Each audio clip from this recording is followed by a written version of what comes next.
გარდა იმ სივრცისა, რაც ვახსენეთ და კვებისა, რასაც მივაქციოთ ყურადღება. როგორ უნდა იყოს სივრცე გადანაწილებული, რამდენად რა კვალიფიკაციას უნდა აკმაყოფილებდეს აღზრდელ პედაგოგი ან აღზრდელი, რომელიც ჩართულია ბაღის ფუნქციონირებაში. მაგალითად ის გადამზადებული არიან თუ არა თანამშრომლები, სავალდებულო არის ეგრეთ წოდებული 66 საათიანი ტრენინგ მოდული, რომელიც აღზრდელ პედაგოგს გავლილი უნდა ჰქონდეს და დაინტერესდეს მშობელი უბრალოდ იკითხოს ეს ტრენინგები თუ აქვს გავლილი დაწესებულების თანამშრომლებს. დაინტერესდნენ იმით, თუნდაც ბავშვთან მიმართ ძალადობის მექანიზმები თუ აქვთ აწყობილი და როგორ მოქმედებენ ესეთ შემთხვევაში.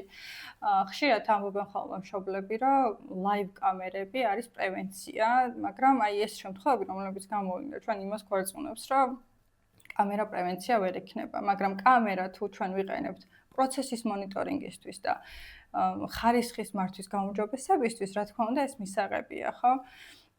აგრეთვე ძალიან მნიშვნელოვანია ეზოს და გარეაქტივობები, რამდენად არის ეს კურიკულუმი, რამდენად არის მორგებული ბავშვის ინტერესებზე და თამაშით რამდენად წარიმართება და ასე შემდეგ. ძალიან ბევრი ასპექტია და რაღაცნაირად მშობლები გრძნობენ ხოლმე, მეც რო ჩემი შემთხვევა გავიხსენო, რამოდენიმე ბაღი შევიცვალეთ საქართველოში, იმის გამო, რომ აი პირველად შთაბეჭდილებას, რა თქმა უნდა, კარგს ქმნიან ადამიანები.